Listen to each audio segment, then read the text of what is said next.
partir de este momento comienza Encuentros Pedagógicos, el programa de renovación magisterial. Encuentros Pedagógicos, Radio Revista, Magisterio, Sindicalismo, Actualidad Nacional, Pedagogía. Sábados de 8:30 a 10 de la mañana por emisora Mariana.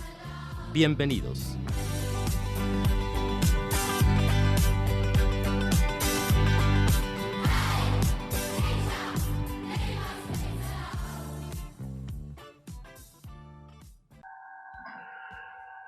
Siendo las 8:30 de la mañana, abrimos Encuentros Pedagógicos, la radiorrevista de Renovación Magisterial, hoy sábado 17 de julio de 2021.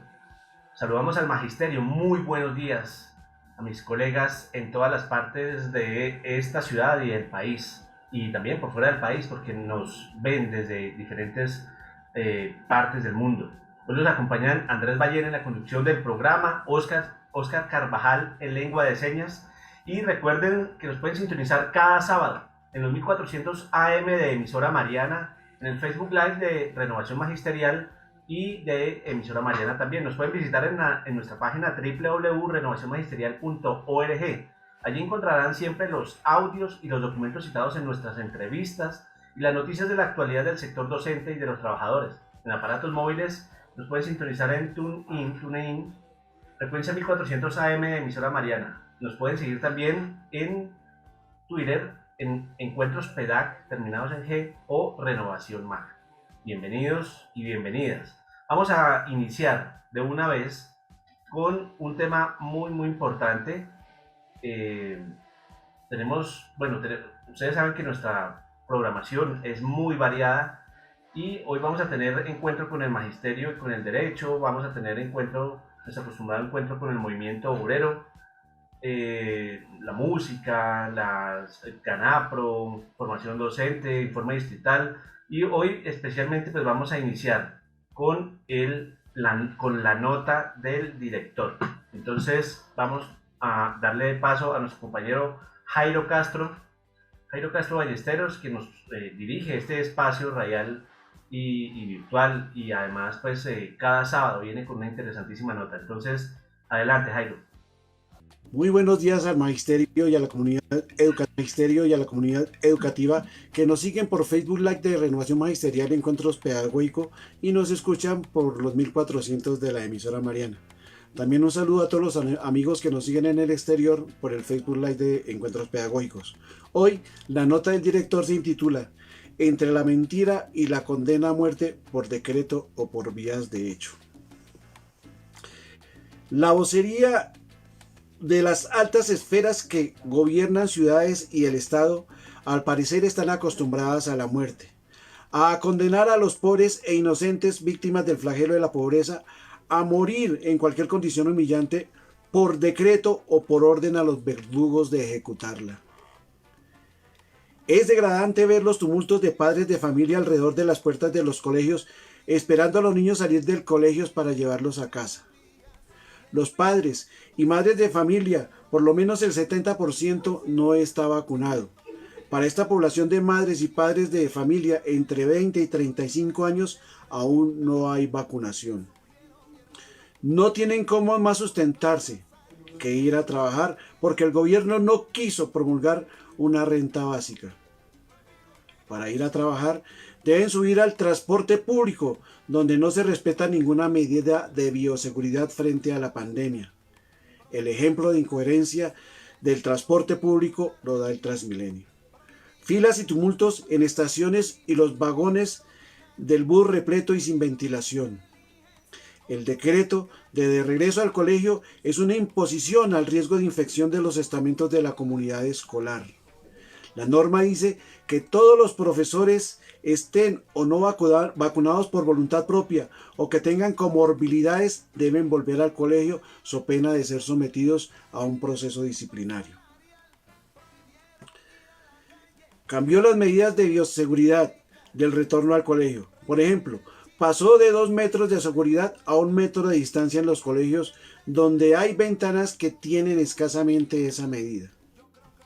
Los lavamanos son escasos para atender la norma que ha obligado a lavarse las manos.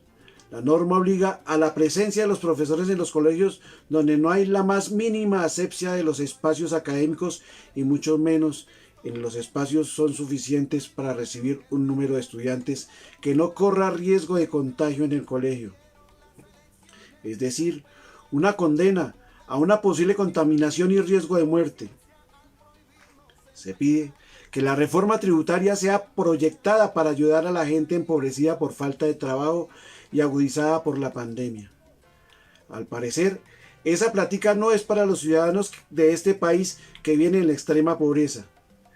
Ese dinero del erario público no tiene proyectos de inversión para subsanar el flagelo del hambre. Los impuestos que pagan los colombianos anualmente a la nación deben ser invertidos al bienestar de los ciudadanos del país. Esto no se cumple. La fatal toma del poder por parte del fascismo en cabeza del innombrable ha hecho de Colombia un país no viable, sino para las élites corruptas y mafiosas que ostentan el poder. Han creado un gueto mafioso en el que legislan para favorecer sus fechorías, para tapar las masacres, para dar plomo, como dice la gente de bien.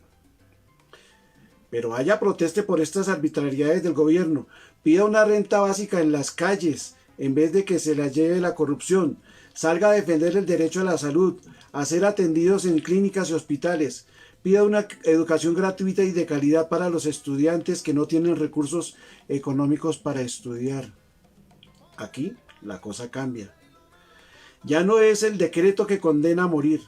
Los escuadrones del ESMAD, adoctrinados en el fascismo, reciben la orden del gobierno e inmediatamente salen a masacrar a las masas del pueblo que piden la ayuda del Estado para sobrevivir en medio de la muerte y la desolación que deja el COVID-19. Pida que los colegios tengan las medidas de bioseguridad avaladas por la OMS, además de ser recortadas por normas. Plomo es lo que responden los escuadrones de la policía. Pida que la corrupción sea condenada y la gente de bien sale a dar plomo. La condena a la masacre y a la muerte nos llega por vías del gobierno y la corrupción que se lleva la plata que debe ser para la salud, educación y agua potable para los colombianos. Por todas estas atrocidades amparadas por el gobierno fascista es que el 20 de julio retomamos las calles. ¡Viva el paro nacional!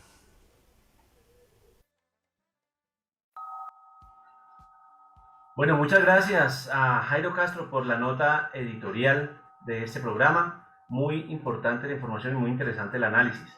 Tenemos las 8:37 de la mañana y en este momento saludamos a las personas que nos acompañan como cada sábado de una manera juiciosa, a quienes se vienen conectando por nuestras redes sociales, por nuestro Facebook Live.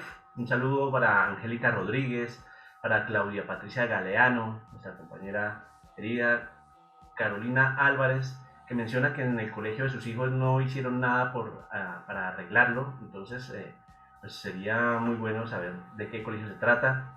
Aura Ribón, que se encuentra también en línea, Heidi Quijano, y a todas las personas que nos siguen también por emisora Mariana, que nos están escuchando, un abrazo, un gran abrazo.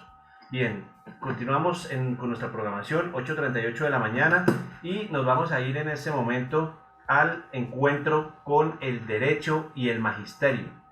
Causas y consecuencias de las tutelas por el derecho a la vida en la alternancia y el pago por mora de los intereses de cesantías para todos los maestros. Nos acompaña Melba Rincón, docente de la Secretaría de Educación, directiva del Movimiento Magisterial Dignidad Educativa. Entonces ya estamos entrando en contacto con Melba para que nos pueda comentar. Mientras tanto, mientras se conecta Melba, pues vamos a dar un par de saludos, o bueno, en realidad nuestro abrazo y nuestra condolencia para la familia, la institución educativa Leonardo Posada, la familia de la maestra Fanny Esperanza Ramírez Munar, fallecida, y pues les enviamos de toda nuestra solidaridad y nuestro gran abrazo. También queremos invitar a la conmemoración del aniversario del fallecimiento de un gran colega, compañero y amigo como fue José María Granados. Pues se conmemora un año de su fallecimiento. Él había sido también delegado en la asamblea de la ADE y un líder social y sindical bastante reconocido. Bien, ya tenemos a Melba con nosotros, entonces Melba, muy buenos días, bienvenida a Encuentros Pedagógicos y cuéntanos de qué se trata, cuáles son las causas y consecuencias de las tutelas por el derecho a la vida y lo que nos quieras también comentar por el pago de los intereses de mora en las cesantías. Bienvenida Melba, muy buenos días. Buenos días Andrés, buenos días a todos los compañeros que están aquí en este programa y a los maestros y maestras y la comunidad educativa que hoy nos escucha. Bien, muchas gracias. Bueno, coméntanos entonces por favor cuáles son esas causas y consecuencias de las tutelas que se estuvieron interponiendo por el derecho a la vida, Bueno, en el marco de la alternancia.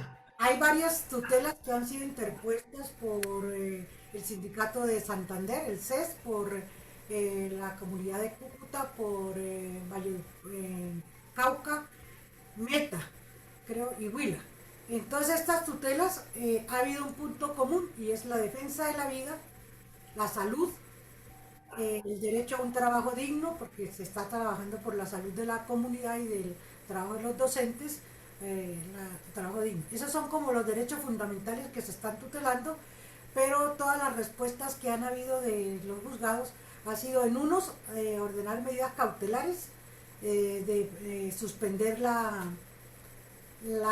presencialidad hasta tanto haya una respuesta de las entidades y haya un fallo definitivo. Hasta ahora no hay un fallo definitivo, ojalá todas estas tutelas salgan con fallo definitivo. Nosotros aquí en Bogotá, la Junta Directiva de la ADE, pues con la asesoría de la Comisión Jurídica, hemos considerado no prudente iniciar las acciones de tutela porque creemos que eso le daría más una tutela negativa, un fallo negativo, como ya salió el de Bucaramanga, que ya salió por improcedente, es más nefasto para el magisterio, en tanto el gobierno insiste en mantener la presencialidad. Por esas razones no se ha iniciado en Bogotá esta acción de las tutelas y hemos estado en el trabajo de recoger lo que está ocurriendo en los colegios, hacer las denuncias y a través de esas denuncias pues venir presionando a la comunidad con la comunidad y los padres de familia, a la Secretaría de Educación, para que se suspenda el trabajo presencial de los estudiantes, porque igual la presencialidad que se está peleando es para no solo los estudiantes, sino también los maestros, que estamos inmersos en una violación del derecho a la vida, en tanto las condiciones de bioseguridad no se están dando como realmente se requieren para salir en esta pandemia, máximo cuando las UCIs, la ocupación de UCI sigue subiendo y los contagios con las nuevas cepas que están apareciendo. Vale, Melba, pues eso está muy interesante y de verdad que pues seguimos al tanto de si en Bogotá resultaría procedente o no interponer ese tipo de acciones de tutela. Bueno, el segundo punto por el que nos acompañas y sobre el cual queremos preguntarte es sobre el pago por mora en los intereses de las cesantías para el magisterio. ¿Qué hay sobre eso? Bueno, en primer lugar, la expectativa que se creó con el comunicado de la Federación Colombiana de Educadores pues fue bastante alta. No es por el pago de intereses a la cesantía, perdón, por el pago por la mora en el pago de cesantías. Esta acción que las oficinas de los abogados están adelantando, específicamente pues hay una oficina que está muy presta a eso, entregando poderes, es una acción que tiene que ver con el pago por los intereses por la no consignación oportuna de las cesantías y en consecuencia el no pago de los intereses a las cesantías. Para el caso específico del magisterio se venía discutiendo esto hace mucho tiempo, hay muchas sentencias de unificación que hacen referencia a lo que es el pago de mora por no oportunidad en el pago de las cesantías, que tienen que ver con la ley 244 y con la 1071. Eso es diferente al tema que estamos tratando. Lo que hoy se está hablando y que está al orden del día es el pago por la no oportunidad de la consignación de las cesantías al Fondo Prestacional del Magisterio y el no pago oportuno de los intereses.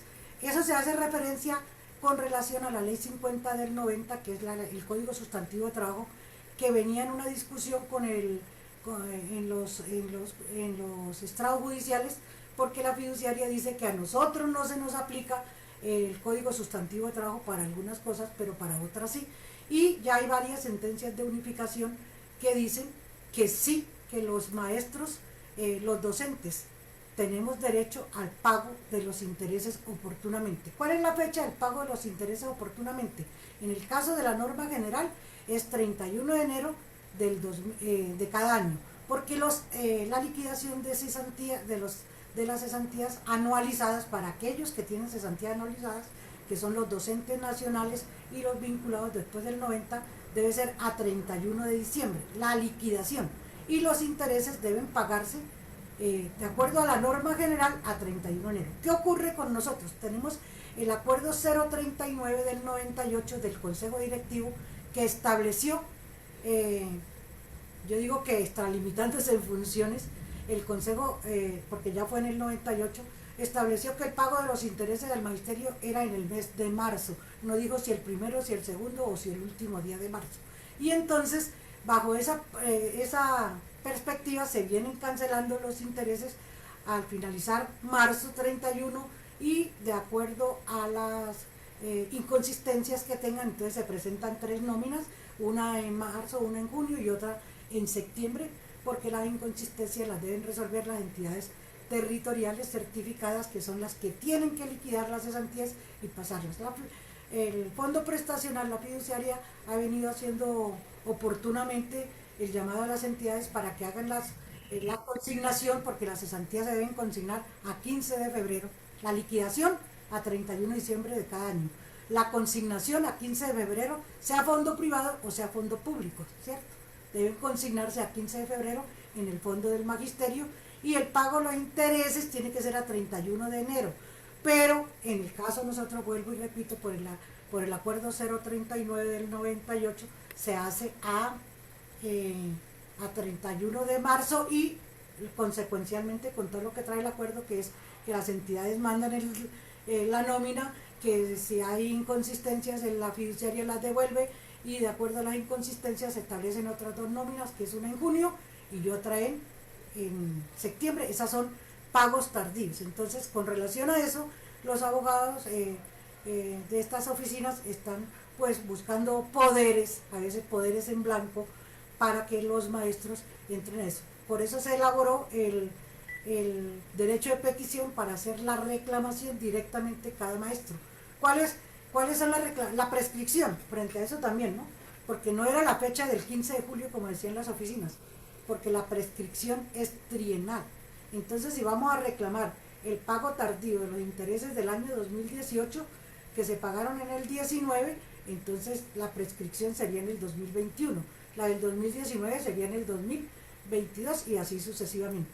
Entonces se elaboró ese derecho de petición, que está ahí, que también han elaborado otras entidades regionales y que también elaboró FECODE, para que los maestros radiquen. No necesariamente tiene que ser el 15 de julio, pueden radicar después esa petición. La idea es que la fiduciaria, el fondo prestacional, pague directamente eso, no tengamos que acudir a demandas, porque estas demandas afectan sensiblemente los recursos del fondo, y ya tenemos conceptos de la Contraloría del año 2019 y 2020 donde dice que el fondo es inviable, y es inviable porque los solos intereses de mora en el pago de cesantías, hay un costo calculado de más de 1 billón de pesos que la fiduciaria ha venido pagando paulatinamente en unos calendarios que ellos pusieron, pero que son reclamaciones que nosotros podemos hacer directamente y no tienen que llevar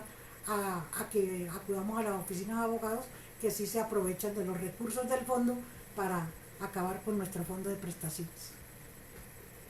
Bueno, Melba, muchísimas gracias. Esa información nos es sumamente útil. Esperamos que estas orientaciones sean escuchadas. Obviamente este programa se puede ver en diferido, no solamente en nuestro Facebook Live, sino que lo estaremos enviando el enlace para que lo consulten en nuestro canal de YouTube. Melba, mil gracias y seguimos en Andrés, contacto. Andrés, es importante, importante que también los compañeros representantes nuestros en el comité, consejo directivo del fondo, inicien una acción sindical para que esto se haga.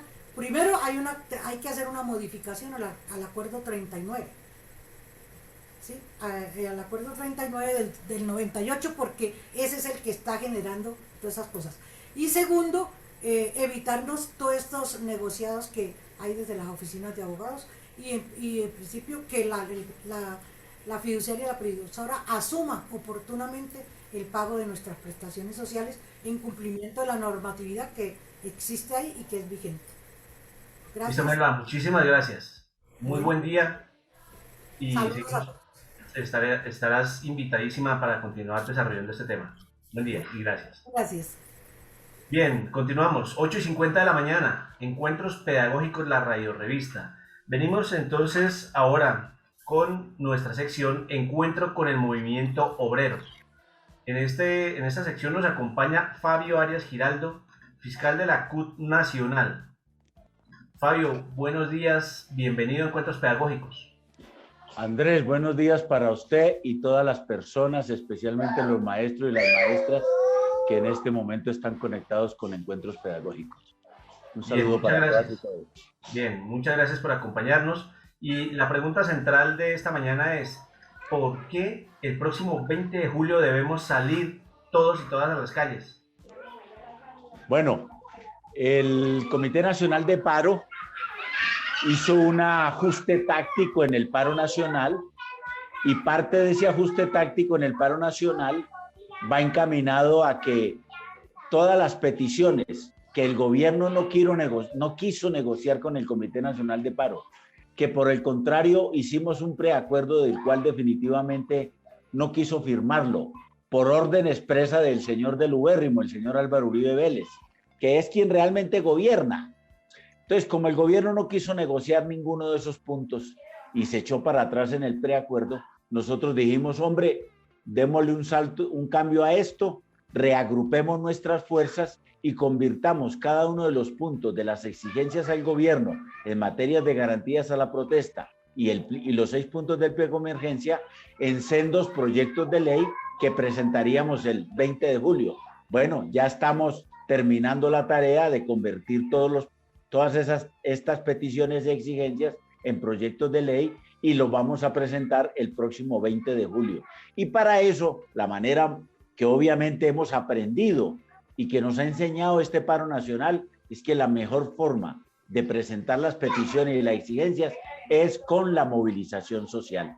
Y por eso entonces estamos llamando a todas y cada una de las personas que nos han acompañado en el paro nacional de múltiples formas a que nos vuelvan a acompañar nuevamente este martes 20 de julio, que además es festivo y por tal motivo se facilita la participación para que nos acompañen a lo largo y ancho del país en concentraciones y movilizaciones y actos culturales que va a haber de respaldo a los proyectos de ley. Y aquí en Bogotá, muy especialmente, junto también con la ADE, a movilizarnos desde el Parque Nacional a las 10 de la mañana hasta la carrera séptima con calle Jiménez, donde va a haber exactamente un encuentro cultural, entre otros se van a presentar los aterciopelados, pero el aspecto principal entonces es esa movilización desde el Parque Nacional hasta allá.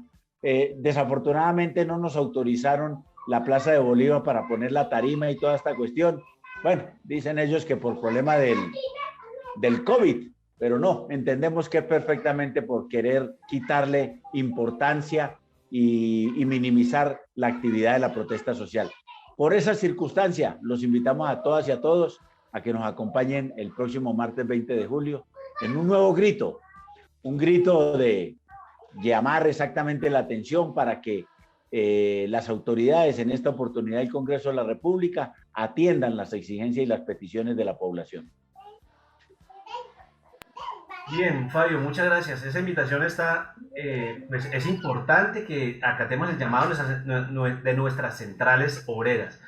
Fabio, un comentario rápido en un par de minutos acerca de el acuerdo al que llegaron los trabajadores estatales sobre el aumento salarial? Bueno, en esta oportunidad la discusión sobre la negociación del pliego unificado estatal tuvo un inconveniente muy grande, y es que en la reforma tributaria, que por fortuna logramos derrotar con el paro nacional, estaba el punto relacionado con la congelación de los salarios por 5 años.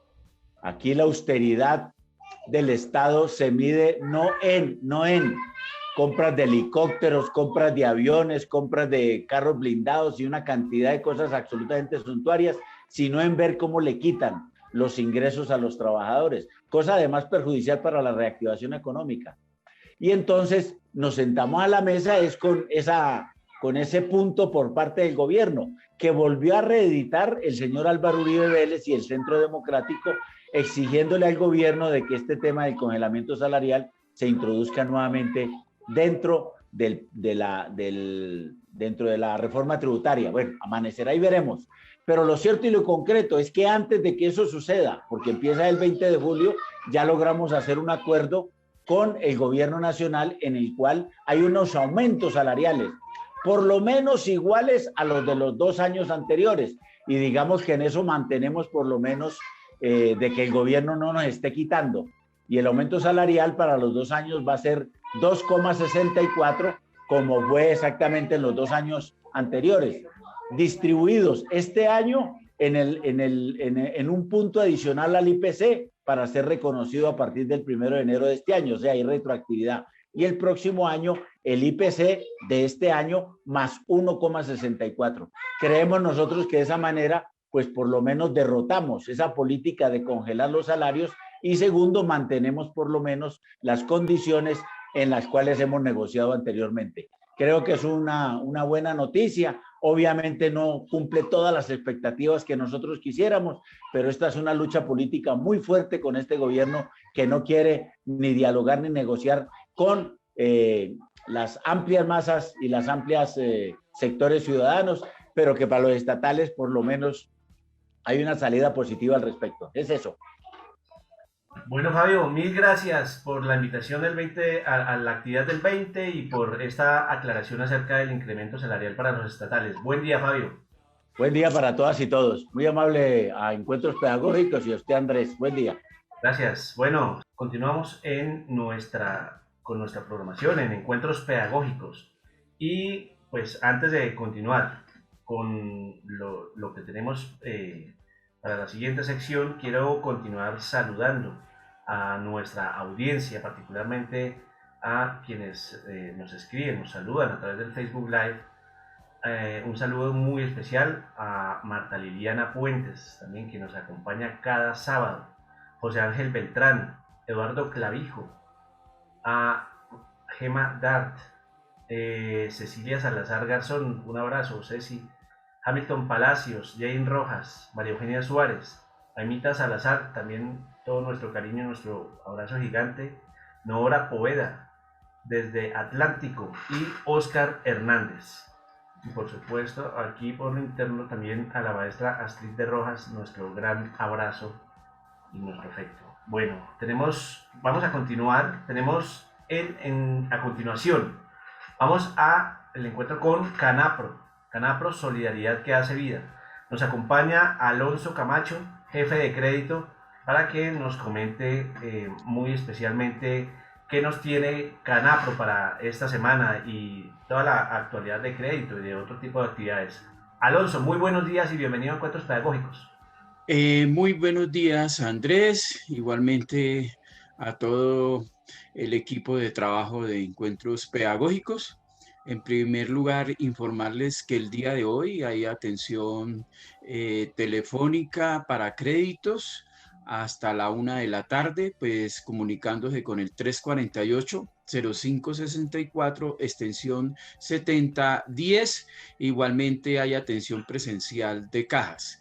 Y el día 19 de julio estaremos atendiendo igualmente de 8:30 a 5 de la tarde en el proceso de créditos y cajas hasta las de 9 a 3 de la tarde. Recordarles a todos nuestros asociados que el día 1 de agosto se va a realizar el Gran Bingo virtual a las 10 de la mañana en transmisión por Facebook Live. Están invitados los artistas Chester, humorista de Sábado Felices, y el maestro David Parales Bello con su grupo Llanero. Se pueden inscribir en nuestra página www.canapro.com. Igualmente recordarles que este mes los créditos de la Secretaría de Educación de Bogotá, Distrito de Integración Social, Colpensiones, POPET, FONSEP, Secretaría de Hacienda de Cundinamarca, Soacha, Girardot, Fusa, Zipaquirá, Mosquera, Funza, colegios y universidades, por nómina hasta el día 28 de julio, e igualmente por ventanilla hasta el día 28 también podrán solicitar su crédito. Recordemos que se hace llamando al número 348-0564, extensión 7010, de lunes a viernes de 8:30 a 5 de la tarde, y todos los sábados se atiende de 9 a 1 de la tarde. Por último, recordarles a nuestros asociados que los que no les ha llegado todavía el certificado de declaración de renta, que también lo pueden solicitar en el correo certificados@canapro.com. Invitamos a todos los asociados a que soliciten la tarjeta débito 0 cuota de manejo. Este también se puede solicitar en el 348-0564, extensión 8086 o 7010. El grupo Gaviria, en alianza con Canapro, pues ofrece el servicio funerario las 24 horas a nivel nacional. Se pueden comunicar en el PBX 64600. Agradecerle al equipo de Encuentros Pedagógicos, invitarlos también a que consulten nuestra página www.canapro.com y las diferentes redes sociales, en la cual encontrarán toda la información y todos los servicios y beneficios de nuestra cooperativa Canapro Solidaridad que hace vida. Desearles a todos un muy feliz día. Muchas gracias, Andrés. Alonso, a usted mil gracias, y a la cooperativa Canapro por traernos esta información tan importante para todos sus asociados y para el magisterio en general. Bien, continuamos con nuestra programación, 9:03 minutos de la mañana. Vamos a pasar inmediatamente al encuentro con la formación docente. En este caso, pues, me corresponde, como delegado ante el Comité Distrital de Capacitación Docente por parte del Magisterio y ante el Comité Académico de Comisiones de Estudio, hacer este breve informe. ¿Qué tenemos para hoy? Vamos a presentar un breve recuento de algo que aconteció el pasado jueves 15 de julio. Tuvimos una sesión extraordinaria del Comité Distrital de Formación Docente, en donde se ha venido trabajando, no solamente por las cuestiones relativas a la financiación de estudios, formación inicial, formación continua, permanente y formación avanzada, y en el asunto de las comisiones de estudio, sino que hay algo que está de fondo, está por detrás de eso y que lo sustenta, y es la política pública de formación docente, que pues deriva de la norma de la Constitución, de la Ley General de Educación, y en Bogotá, pues luego en el 96 en el decreto 709, acá se creó, se tiene que crear un plan de formación docente, un plan territorial de formación docente. Ese es el tema de fondo.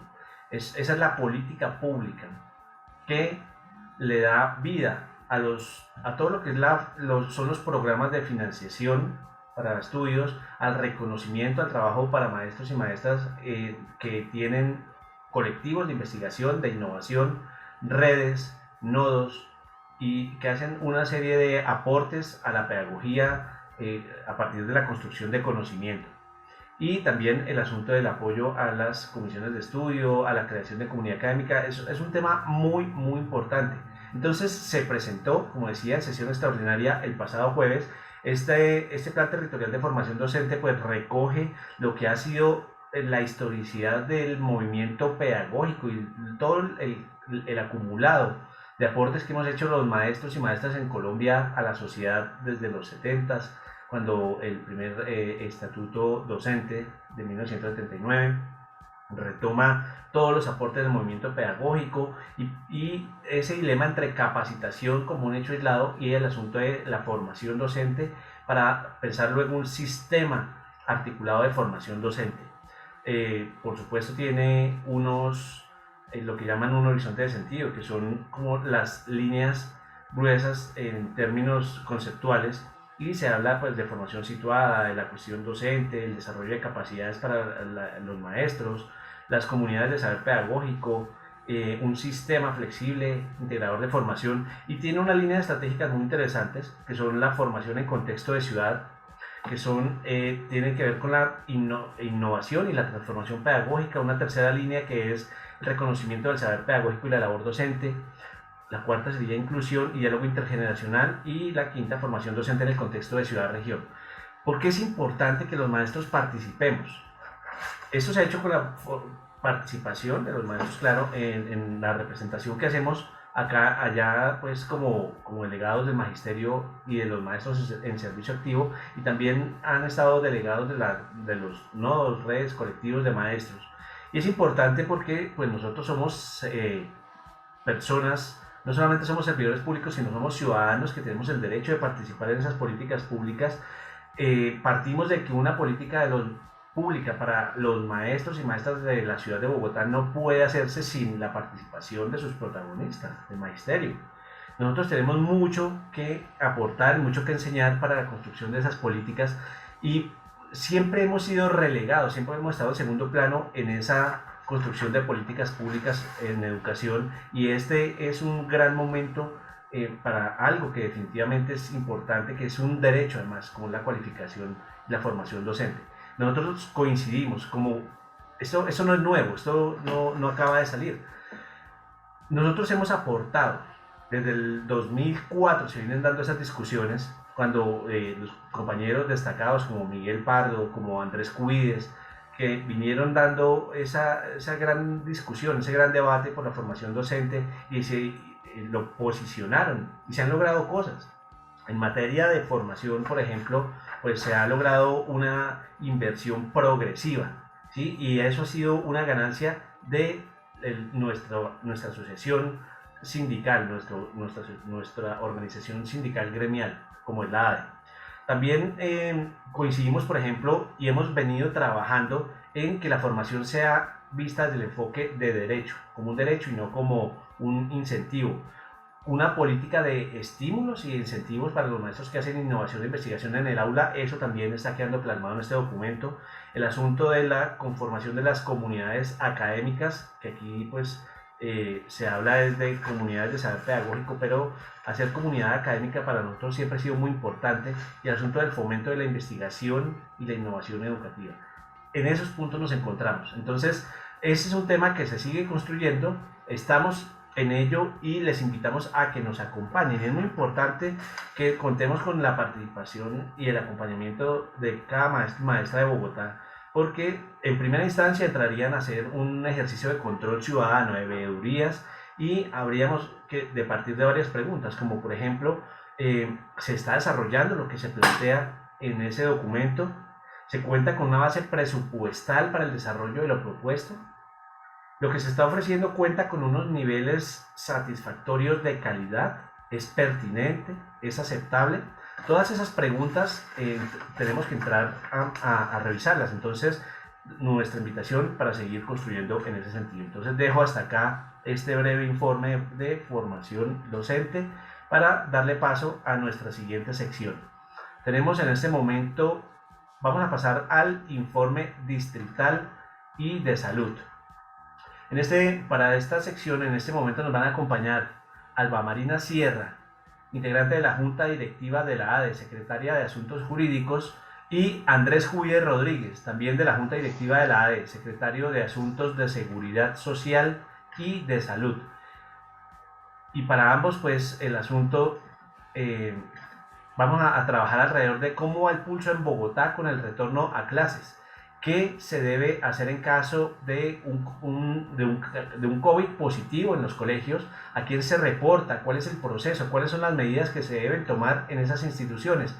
¿Ya están conectados? Entonces les damos la bienvenida a Alba Marina. Muy buenos días. Bienvenida. Buenos días a todos. Gracias por la invitación y por este fabuloso programa. Bien, a ti muchas gracias por acompañarnos. Andrés Cubides, bienvenido y muy buenos días. Andrés Valle, muy buenos días. Un saludo muy especial al Magisterio de Bogotá, de Cundinamarca, de Colombia y de otras partes del mundo que están aquí con los encuentros pedagógicos. Cuéntanos, Valle. Bueno, como lo anunciaba, pues el gran tema que nos convoca para conversar con ustedes es en qué va el pulso en Bogotá con el asunto del retorno a clases y qué hacer cuál es el protocolo, cómo es la ruta cuando aparece un caso positivo, a quién se reporta, qué se debe hacer. ¿Quién comienza? Valle, por supuesto, con Alba Marina, por favor. Alba Marina, adelante. ¿Cuál es su percepción de lo que acabamos de decir?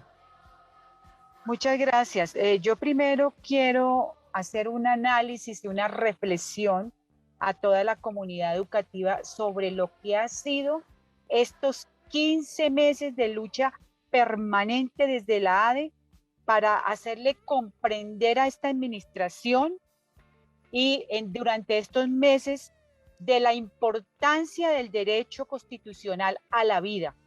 Y empiezo con esto porque estoy muy consternada. Acaba de darnos la noticia el Colegio Nuevo Chile. Al día de ayer, a las 5 de la tarde, nos falleció una maestra orientadora en las horas de la tarde, de la jornada de la tarde. Entonces, ese análisis lo quiero hacer porque nosotros logramos durante 15 meses hacer resistencia y salvar vidas. Pero este gobierno nacional y distrital lo que ha inducido es a la muerte. Realmente todos los protocolos, los comités de contingencia, la fracasada alternancia en este momento no sirvieron para nada. Lo que ha hecho esta administración nacional y distrital ha sido la imposición a través de unos actos administrativos ilegales, por cierto, inconstitucionales, que están llevando a los focos de contagio y al fallecimiento de maestros, estudiantes, y esta situación nos tiene en alerta en Bogotá. No nos podemos quedar cruzados de brazos frente a la muerte y a los focos de contagio de nuestra querida comunidad educativa. De tal manera que se está recogiendo desde la página de la ADE todas las denuncias de las instituciones educativas con respecto a infraestructura, a irregularidades en elementos de bioseguridad, porque no es posible que la Secretaría de Educación envíe unos elementos de bioseguridad que no tienen recursos, que no son suficientes, que no tienen la eficacia para la seguridad y para prevenir la vida de los maestros, de tal manera que no podemos hablar de unos tapabocas que la Secretaría de Educación no le quiere invertir. Estos tapabocas que los compramos, que los compran los maestros para hacer su seguridad, valen 3.000 pesos. La Secretaría de Educación está dando unos tapabocas que valen 800 o 500 pesos, unos tapabocas que no son eficientes. Están entregando alcohol y gel, alcohol que está vencido. Están entregando por las denuncias de los maestros unos lavamanos que no sirve, infraestructura donde no hay agua. O sea, de verdad que uno no alcanza a comprender, no alcanza a entender cómo esta administración está mandando a la muerte masiva a la comunidad educativa.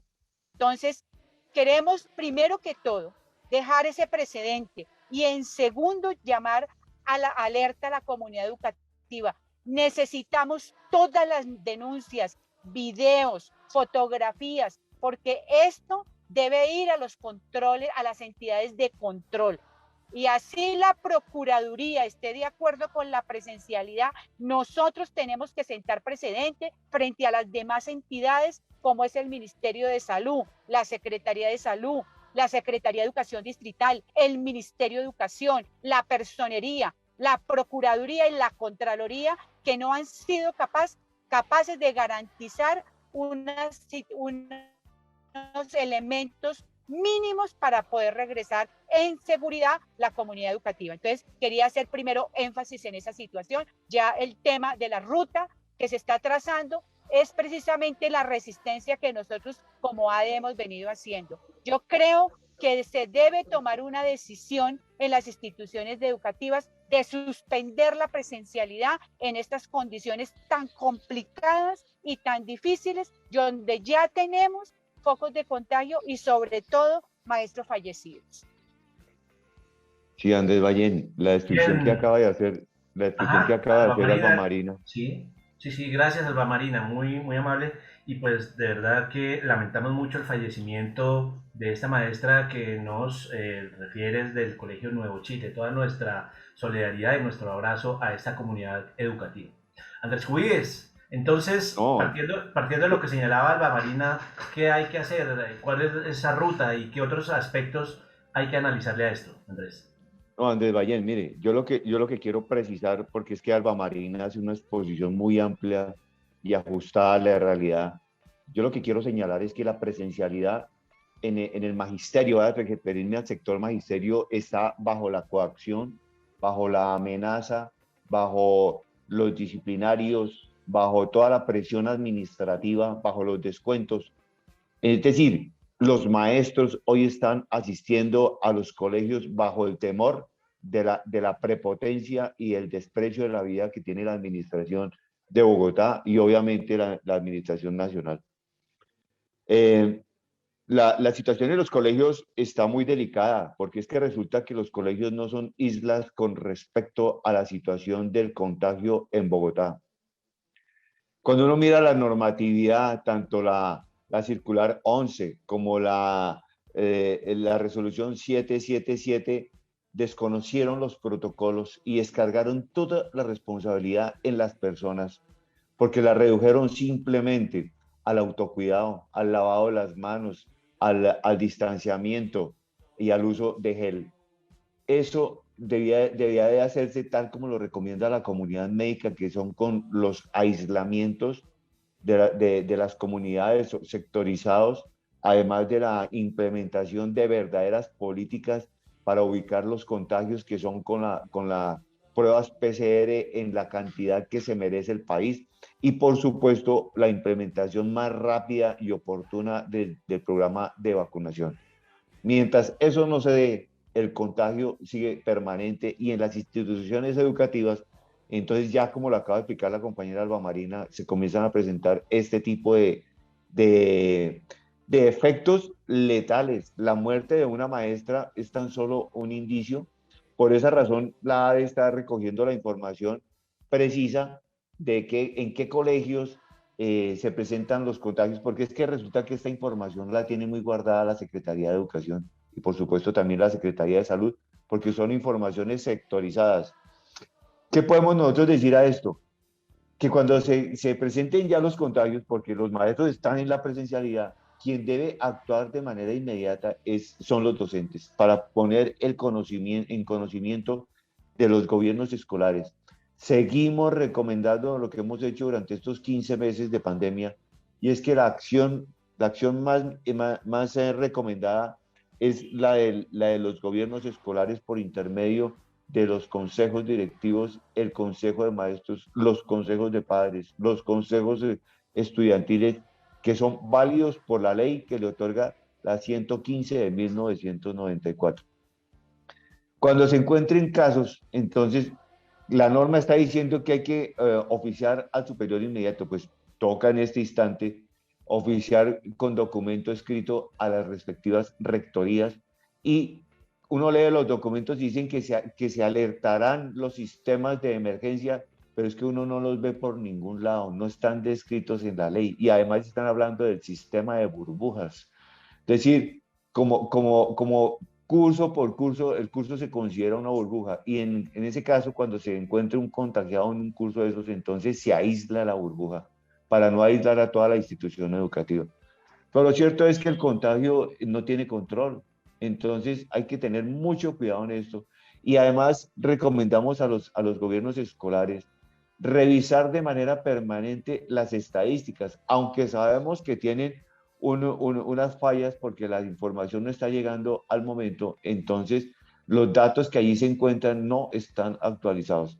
Bogotá está desbordada, Bogotá sigue sobrepasándose 3 veces más del límite máximo establecido por el CDC de Estados Unidos, que es de 200, que es cuando las ciudades se consideran supremamente peligrosas. Bogotá hoy está por alrededor de 600, y el uso de camas UCI, por ejemplo, sí es cierto que ha bajado, pero indudablemente de lo que se trata es de las personas no lleguen a esos estadios. Sabemos estadísticamente y en la práctica que quien llega a una UCI tiene 50% de posibilidades de salir vivo.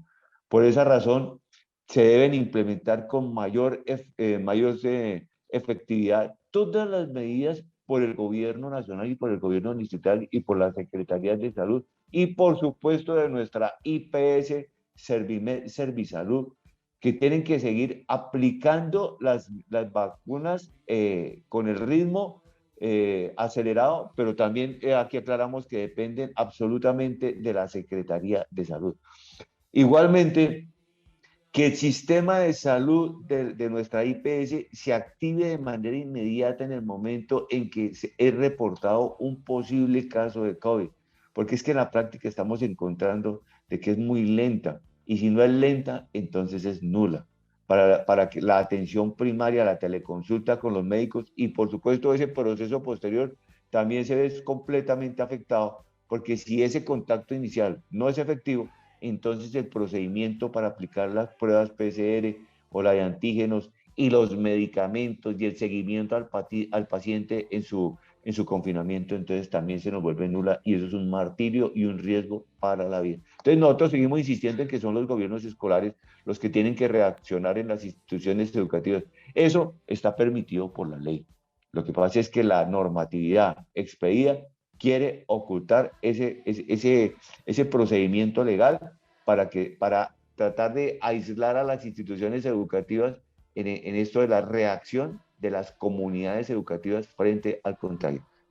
Vayan, no sé. Vale, Sí. vale, Andrés, muchas gracias por esas precisiones. Y ya para cerrar, le damos la palabra nuevamente a la compañera Alba Marina para que puedas comentar, Alba, rápidamente cuál es tu punto de vista como secretaria de Asuntos Jurídicos con relación a las tutelas que se están interponiendo con ocasión del derecho a la protección del derecho a la vida en el marco de la alternancia. Claro que sí. Mira, la Constitución Política a través del artículo 86 reglamenta la acción de tutela para la protección de los derechos fundamentales de los ciudadanos y en defensa de condiciones especiales como es esta pandemia, porque es una condición supremamente especial donde se afecta la vida y la salud de la comunidad educativa. Por lo tanto, la tutela es procedente, de tal manera que cuando hablamos de que en el país se han instaurado varias tutelas, esas tutelas son procedentes, y cuando hablamos de que ha sido admitida, porque eso hay que precisarlo muy bien, se considera que efectivamente la reclamación que usted ha hecho para proteger los derechos fundamentales que resultan amenazados, pues el juzgado notifica a las partes diciendo la tutela es admitida. Eso no quiere decir que ha fallado a favor o en contra, simplemente los notifica de ese proceso que va a revisar el juez en un transcurso de 10 días.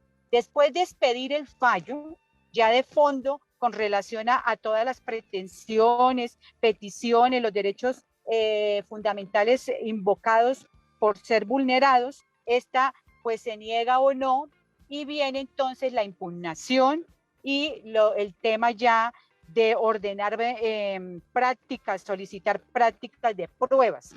Esta parte probatoria pienso yo que es la básica y la más importante. Es de ahí que algunas de las tutelas que se han instaurado a nivel nacional, algunas en sus fallos han sido favorables y otras no. ¿Por qué? Precisamente porque los jueces ven que no hay procedencia porque los medios probatorios no son suficientes. De tal manera que las medidas que se están haciendo ahorita a nivel nacional o que se están solicitando a través de las tutelas, que son las medidas provisionales, pues esas medidas caben y los jueces tienen que mirar si se decreta medida provisional. Es así que depende del juez, por eso no tenemos en derecho, no podemos asegurar que con una acción de tutela realmente los jueces puedan fallar en favor o en contra. Pero sí, pues es un medio digamos que de analizar desde los juzgados cómo se está dando el desarrollo. Más aún, pienso que en este momento los juzgados con los medios probatorios que se van a dar y que se vienen dando en estas 2 semanas de presencialidad, donde ahora sí tenemos en físico toda la realidad que se está viviendo en la presencialidad, pues es un medio probatorio que puede ser estudiado, que puede ser analizado, que pueden hacerse visitas administrativas y que realmente todos esos medios probatorios nos pueden dar una favorabilidad. Desde Bogotá, pues se está mirando la posibilidad, no se ha decidido, pero estamos prestos a recoger todo esto como medios probatorios y pues a nivel nacional, ustedes ya saben, algunas regiones han fallado a favor, otras en contra, decretando apenas una medida provisional o medida cautelar, porque ya con relación a los fallos de fondo, pues el juzgado se toma su tiempo de 10 días, en el transcurso de 10 días, para negar o no la tutela. Entonces, y luego viene otra instancia que es la impugnación, entonces es algo que ya va un poco más de tiempo de 20 días para que ellos miren esa situación. Entonces, por ahora, pues está moviendo esta situación a nivel nacional y pues esperamos que favorezca a la comunidad educativa y al magisterio en general del país. Listo, Alba, muchísimas gracias. A Alba y a Andrés Cubides les agradecemos muchísimo su participación esta mañana y por supuesto siguen cordialmente invitados para que le hagamos desarrollo y seguimiento a todos estos temas en emisiones posteriores. Les agradezco mucho y les deseo un muy buen día. Muchas gracias a ustedes. Buen día. Muchas gracias, Bayén. Muy amable. Feliz fin de semana. Buen día. Igualmente, Andrés. Bien, 9:27 de la mañana. Saludamos a quienes nos siguen, se siguen conectando con nuestra emisión del día de hoy. Saludamos a Diana Poveda, a Luz Marina, a Carlos Arturo Rodríguez, Pilar Castro, a Nelma Rubiano, a nuestro compañero del comité de FECOE, Miguel Pardo, a Irma Casas y a todos quienes nos escuchan a través de los 1400 AM de emisora Mariana. Bien, 9:28 de la mañana. Continuamos en la emisión de hoy, sábado 17 de julio, y vamos a pasar al encuentro con la música. Ese encuentro con la música está relacionado con lo que señalaba nuestro compañero Fabio Arias en su intervención acerca de por qué salir este 20 de julio. Es importante que acompañemos las peticiones del comité de paro y todo lo que ocurrió, todo lo acontecido en estos meses de paro que ahora se traslada y toma la forma de proyectos de ley. Pues vamos todos a acompañar con potencia, pero además quiero aquí señalar algo que se dijo esta semana, una cuestión que tiende a ser hasta ridícula de parte del gobierno colombiano, y es pedirle a Cuba que respete la protesta pacífica, cuando acá tuvimos unos episodios deplorables, terribles, de brutalidad policial, de paramilitarismo, de persecuciones, de desapariciones.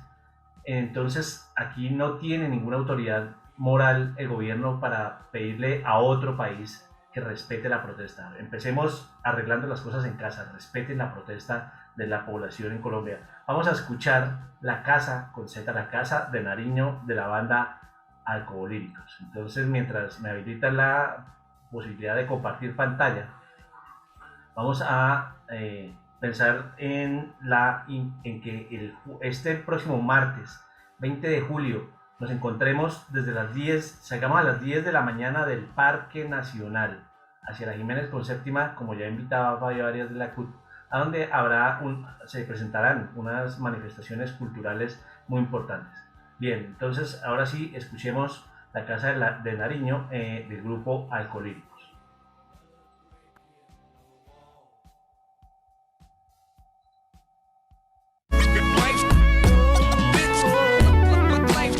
No es un insulto que nos digan campesinos o indios. Arribistas nietos de Nariño que se creen gringos. Pregunta por el baño, solo verás flechas. Te dirán que en el fondo, en la extrema derecha, hay un VIP, no te admiten. Vi al alcalde tirando pericles con las llaves de la City. Carlos vive hablando de su tierra. Visita la Sierra Nevada, luego abraza el de la motosierra. En este infierno enseñan religión. Educación no es laica, es católica y mastica desde el interior. Gente de bien, con foto en Hacienda Nápoles. Vas a recoger café, terminas con las botas al revés. La ignorancia te ha salvado si no te han matado por no saber demasiado. No importan los muertos, lloran por un bus rayado. Solo les gustan las firmas de abogados. Saben que sus protestas se quedan en las redes. La indignación dura 2 días, máximo 3. Quiero un cóctel molotov para la sed. Están en contra del aborto y contra todos después de nacer. ¿Cuántas letras hacen falta para fingir que apuestas todo y nada como si nada? Escribiendo cartas que detestas. Y ahora qué más. Si les digo que bailo me sacan. Vine a tirar piedra mientras beben whisky en las rocas. Salen a marchar en camioneta. Los ricos también lloran. La muerte del pobre justifican. Te sacan de tu tierra con mentiras blancas. El colmo que esos falsos tengan zona franca. Solo buscan llenar sus arcas. Siguen como si nada, como si nadie, como si nunca. Quedamos los de Ruana peleando por política. En el centro de la ruina democrática. Entre copas y enemigos, el miedo nos gobierna. Jehová crucificando testigos. Si pelechas te multan, la cara te pintan con la mano que los junta. La comodidad es comedida, cada ciudad se cree un estado. Por unos cuantos dividida, el presidente cambia hasta las normas y con T borra la margen izquierda, cree que está contra él. Procura no ser procurador, John Cena te trajo la cena a la lona senador. ¿Cuántas letras hacen falta para fingir que apuestas todo y nada como si nada te pagan? Y que escribiendo cartas que detestas. Y ahora qué más, qué más.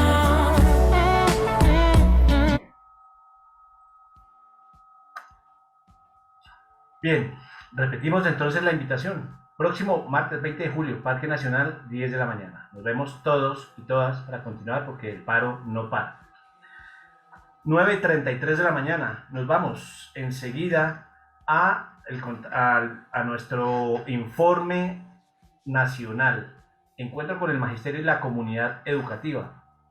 En esta sección nos acompaña entonces Miguel Ángel Pardo Romero, nuestro compañero integrante del Comité Ejecutivo Nacional. Vamos a tener un breve informe acerca de el estado de las negociaciones. El estado de la negociación con FECODE. El gobierno despilfarrador pretende que la comunidad educativa pague la crisis hasta con la vida. Ya está con nosotros Miguel Ángel Pardo Romero. Miguel, bienvenido, muy buenos días.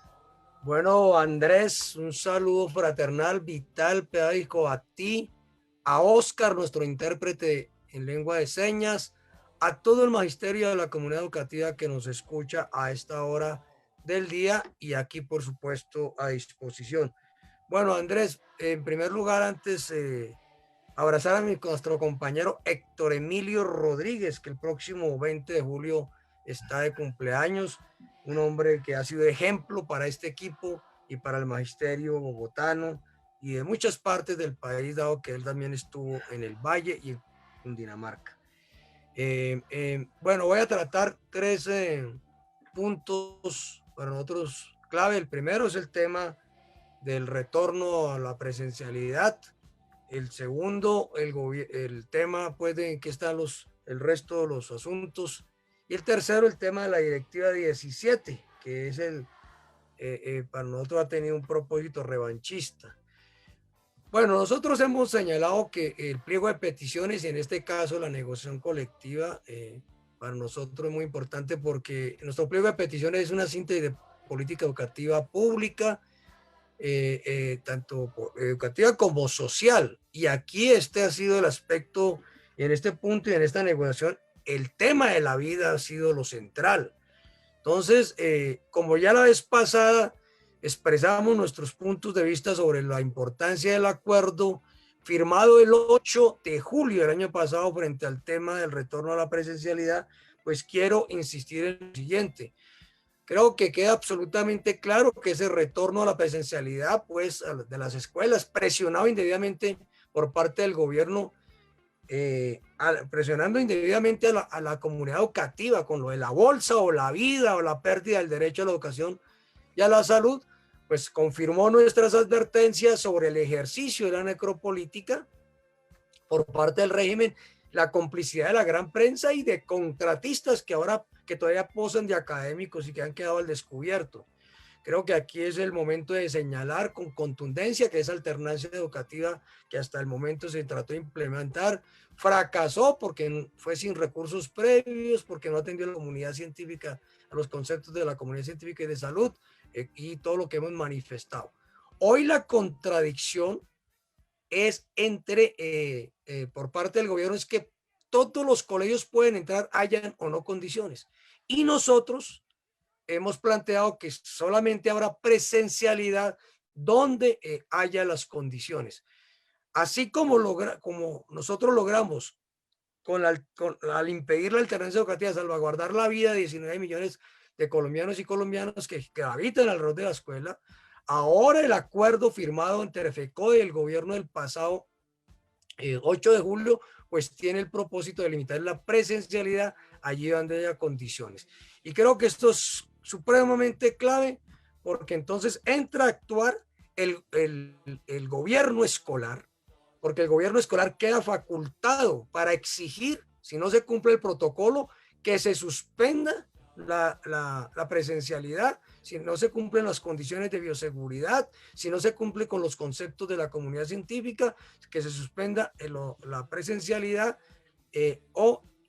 también se pueda y se exijan pues que se hagan los planes para proceder. Si ya están en presencialidad, en coherencia pueden suspenderla. Y creo que en este punto es muy importante saber cuáles son las referencias.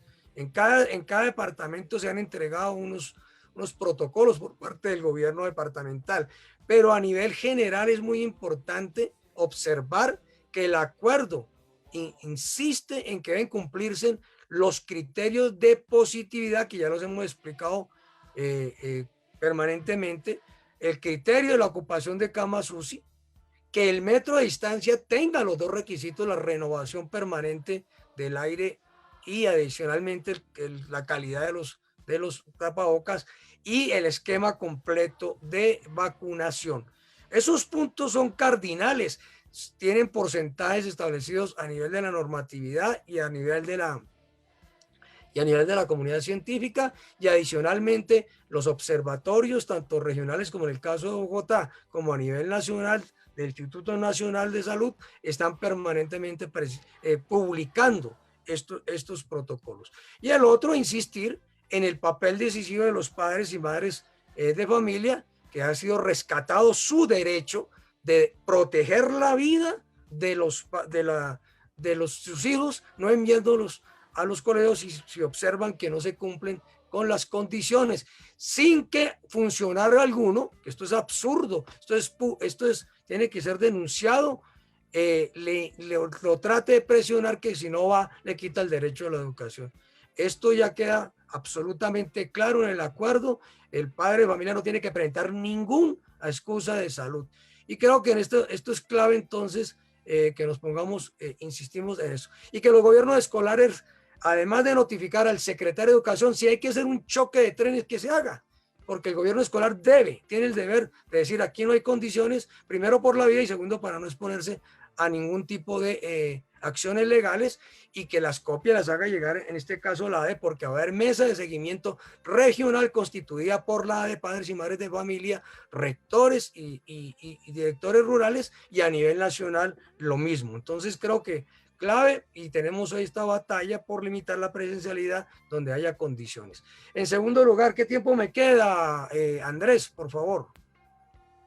Miguel, unos 4 minuticos para que podamos terminar de desarrollar este segundo punto y lo de la circular 17. Perfecto. Entonces, mire, segundo asunto.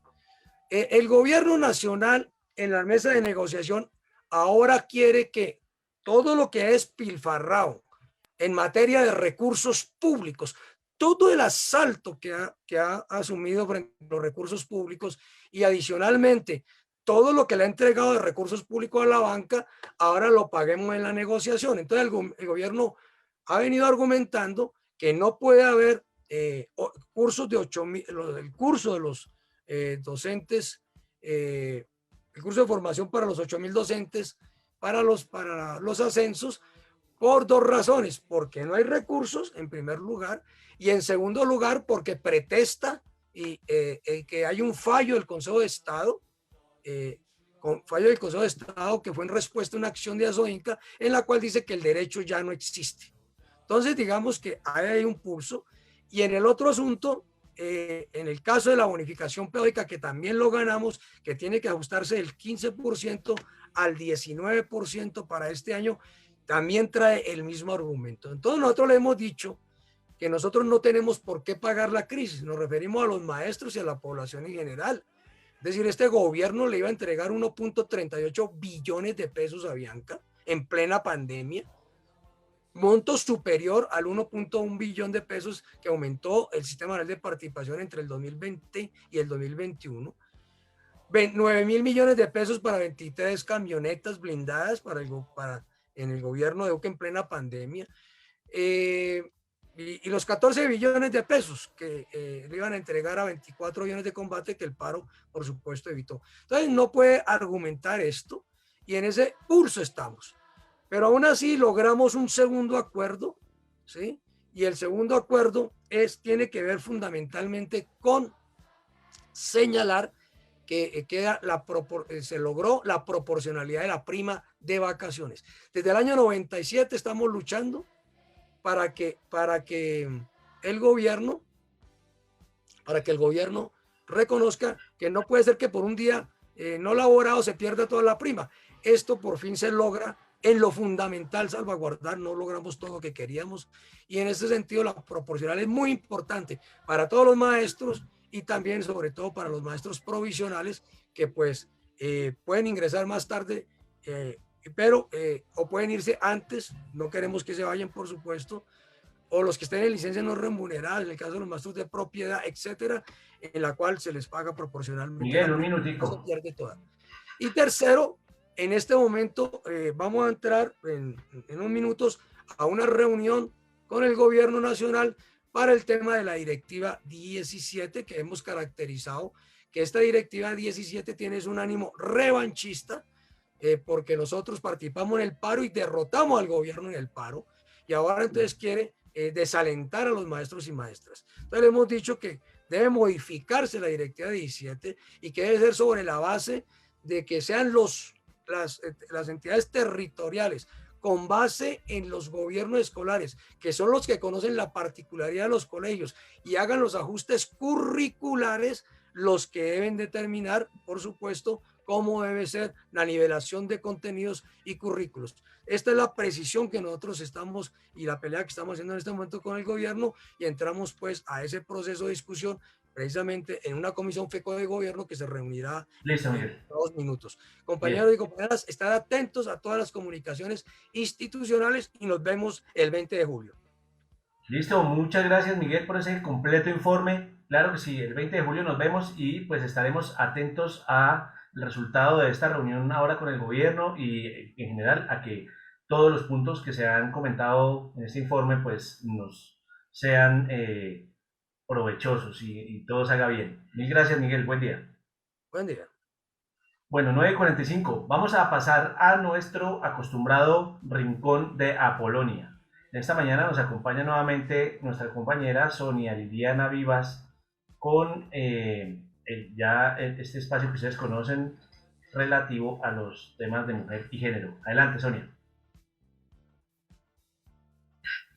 Aquí estamos, como siempre, en el Rincón de Apolonia, territorios de mujeres en perspectiva. El pasado 25 de junio, Yolanda Chaparro se fue de esta dimensión, con la satisfacción de librar exitosamente la última lucha feminista de su vida. Ella, maestra de preescolar, madre, abuela, amiga, militante del Partido Comunista, viajó por el mundo y fue una luchadora social de causas como el aborto libre, la paz en Colombia y el derecho a morir dignamente. Hoy hacemos un homenaje a su legado, tomando como referencias el artículo escrito por Gustavo Pineda para el portal de noticias Cultura Colectiva, titulado El legado de Yolanda. Su última lucha feminista fue acceder a la eutanasia y morir dignamente, del viernes 25 de junio del 2021. De la página web de RTBC Noticias, el artículo titulado Eutanasia en Colombia, la historia de lucha de Yolanda Chaparro, y también el artículo del semanario Voz del 23 de junio del 2021 titulado Yolanda Chaparro, el derecho a morir dignamente. Esta boyacense, de niñez empobrecida, comprendió desde muy joven que las mujeres estábamos en la historia para mucho más que ser simplemente esposas o madres. Por eso, en sus 71 años de vida, fue una mujer activa en todo tipo de procesos sociales vinculados, de una parte, a las actividades como militante del Partido Comunista y de otra, a su actividad como docente feminista. Su historia y sus luchas colectivas nos recuerdan que las personas no nos repetimos, que no existen sueños y luchas destruidas, sino nuevas y permanentes maneras de soñar. Desde hace algunos años, el cuerpo de Yolanda empezó a ir a un ritmo distinto de la lucidez y dinamismo de su mente, su pensamiento y sus sentimientos. Padeció una silenciosa enfermedad conocida como esclerosis amiotrófica lateral, de la cual, además de no contar con un tratamiento suficientemente desarrollado, no se conoce hasta el momento una cura.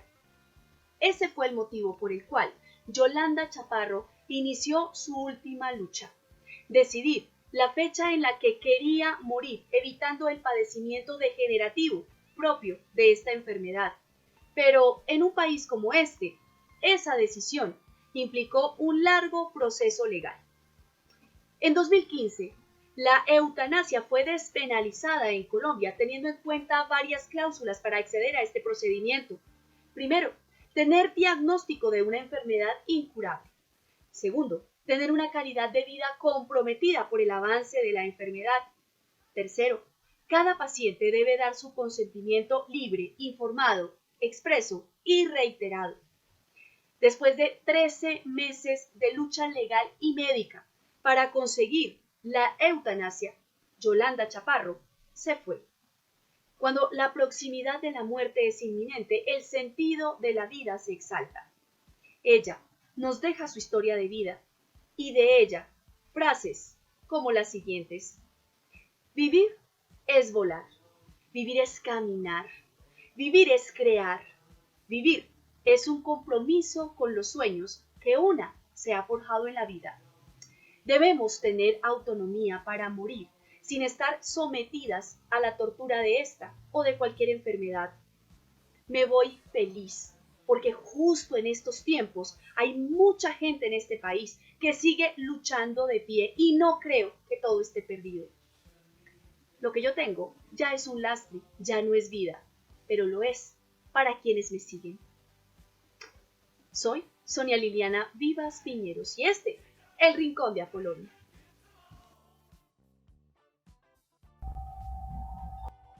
Bien, muchas gracias. Muchas gracias a Sonia Liliana, y pues en realidad esta lucha por el derecho a morir dignamente es algo que también debemos asumir como pueblo. Es nuestro derecho. Bien, tenemos las 9:49 de la mañana y continuamos en nuestros encuentros pedagógicos. Vamos a pasar al encuentro con la inclusión. El encuentro con la inclusión: prefiero a mi hijo vivo que educado. El derecho a la vida prima sobre el derecho a la educación. Nos acompañan en esta sección Pedro Gómez, representante de los padres; Ana Modesta Ríos, magíster en educación, docente de aula de apoyo pedagógico de inclusión laboral del Colegio Gustavo Restrepo; y Sara Elena Márquez García, docente de apoyo pedagógico del Colegio Manuela Beltrán. Sarita, muy buenos días a Pedro y buenos días a Modesta, que hoy pues vamos a tener este tema tan importante. Bienvenidos, adelante Sara. Buenos días Andrés, buenos días Ana Modesta y a don Pedro, gracias por acompañarnos hoy. Y vamos a pasar al análisis que como padre de familia y como docente tienen frente a este proceso de regreso a las instituciones de las personas del Colegio Gustavo Restrepo, estudiantes con discapacidad. Entonces, vamos con el señor Pedro para que nos comente cómo ha sido este proceso, cuáles son sus inquietudes y cómo se puede garantizar no solamente el derecho a la vida, sino también el derecho a la educación en condiciones dignas y preservando sobre todo la salud, tanto de ustedes como de sus hijos y los estudiantes, en el caso de la profesora Ana Modesta. Entonces, adelante, don Pedro, gracias. Muy buenos días para todos. Mi nombre es Pedro Gómez, yo hago parte del Consejo Directivo ya hace 2 años en el Gustavo Restrepo. Nuestro punto de vista personal y como consejo directivo o de representante de padres siempre ha sido de que el tema del regreso a aulas lo evitemos un poco o lo controlemos un poco por el tema de la pandemia. Esto no ha sido fácil para nadie, ¿sí? Han habido puntos muy, muy buenos, como por ejemplo el tipo de que los muchachos ya saben, los niños ya saben que un computador se puede manejar no solamente para jugar, sino también para poder recibir clases. Eso fue un cambio radical en los niños. Eso siempre lo he resaltado yo en las reuniones y con los papás. El tema de la alternancia, en el caso de nosotros, el Gustavo Restrepo maneja 430 niños con discapacidad intelectual, ¿sí? En los cuales se presentan muchas comorbilidades y cosas en especial que se manejan con los niños, que para nosotros es muy preocupante, ¿sí? El manejo, de pronto, que es más fácil que se adquiera o que se pueda dar un brote, ¿sí? Con el tema del virus y que los niños tengamos una infección masiva. La idea de nosotros siempre ha sido el tema de no ir a las clases para poder conservar la salud de los niños, ¿sí? De las familias y de sus cuidadores. Nosotros hemos recalcado mucho el tema, hemos hecho ya un derecho de petición, solicitando muchas cosas, entre estos tener en cuenta el tema con los niños de la CDC que tenemos nosotros. Y la intención siempre es esa.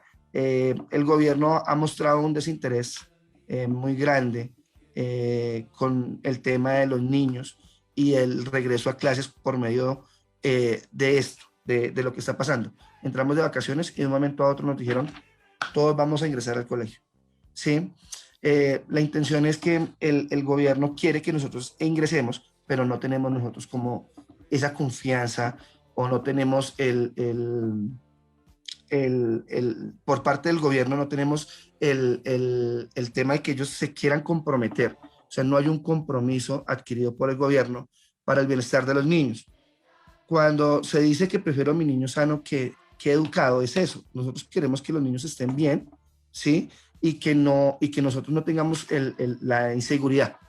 Ese es el concepto. Nosotros en las reuniones y en los consejos con los padres siempre se ha recalcado lo mismo, que los niños, que el papá tenga la seguridad que el niño va a estar bien dentro de su colegio, pero realmente nosotros vemos y no las hay, tanto como los niños en las otras sedes, como los niños que tenemos en la CDC, no tenemos esas garantías, no las hay. Sí, realmente hemos hecho todo, se han hecho los protocolos, el Gustavo Restrepo ha sido un colegio que siempre ha estado pendiente a lo que tenemos de medida de cómo poder trabajar con los niños. Se han hecho el distanciamiento de las sillas, se ha manejado el aire, el tema de la ventilación, pero es difícil y genera desconfianza que los niños puedan ingresar y que a nosotros nos aseguren que no va a pasar nada. Lamentablemente pueden llegar los niños, ya se han presentado casos que llegan los niños con el virus, ya llegan infectados. Entonces, otra vez nos toca hacer los protocolos que no son claros, ¿sí? Respecto al tema, y lo que tenemos es que aislarlos, ¿sí? A veces no hay donde aislar los niños mientras llega el papá, ¿sí? Entonces son cosas que nosotros no tenemos confianza. No tenemos nosotros como padres confianza en que se puedan manejar los protocolos. Y pues de parte del gobierno siempre hay un desinterés, tanto como la alcaldía como la secretaría. Ellos no les importa el tema, sino que nos dieron la orden, vayan, asistan y miren a ver cómo se defienden, ¿sí? Los autocuidados hasta uno los incumple. Uno incumple los autocuidados. El tapabocas a veces uno se lo quita, ¿sí? Los niños son niños y ellos quieren convivir, ellos quieren compartir. Entonces son cosas que yo digo que el gobierno no ha tenido y nosotros nos hemos dado cuenta que no ha tenido en cuenta. Sí, el miedo está ahí, porque siempre vamos a tener el miedo del contacto. Entonces, ese es el punto de vista de nosotros como padres de familia respecto al tema del regreso de los niños. Hemos hecho todo, lo hemos cumplido, hemos querido manejar los protocolos, pero hay cosas que no son claras y no las tenemos. Esa es toda mi intervención. Muchas gracias. Listo, Pedro, muchas gracias. Para complementar la información, tenemos a la docente Ana Modesta, quien va a ampliar más la información con respecto a la seguridad que deben tener los estudiantes con discapacidad cognitiva que están en este momento en el Colegio Gustavo Restrepo. Sara, un momento, quiero pedirles un momento, ¿sí? A la profe, un momentito, voy a hacer aquí una pausa breve para invitar a nuestra audiencia a continuar sintonizando encuentros pedagógicos. Vamos a despedir en este momento nuestro enlace con la emisora Mariana y continuamos a través de nuestro Facebook Live.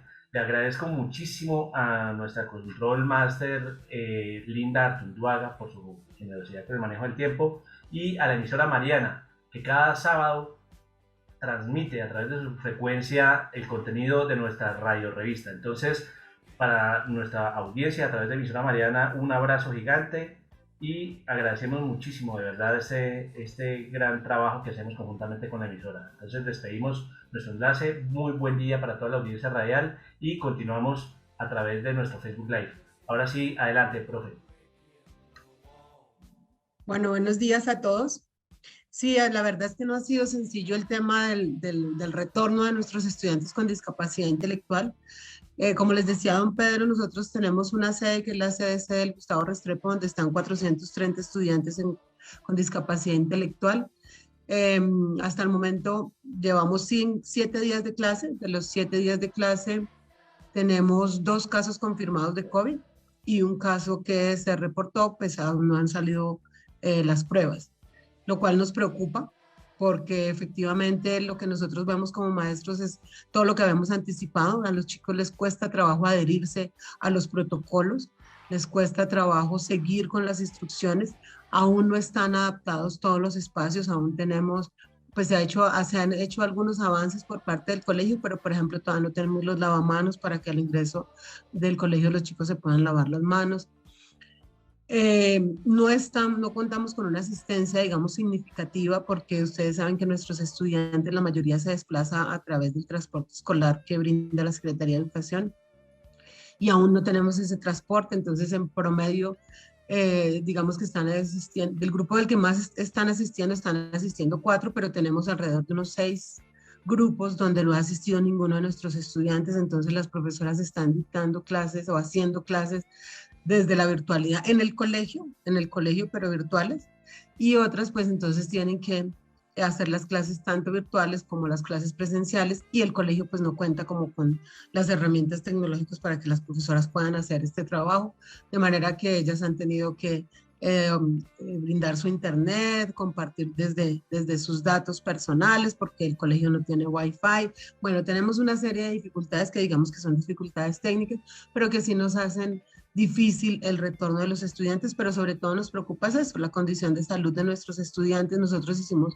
un trabajo importante con otras organizaciones para que los estudiantes con discapacidad intelectual fueran priorizados para la vacunación, pero desafortunadamente esa priorización pues depende un poco de las EPS, depende de las características personales que tenga cada uno de nuestros estudiantes.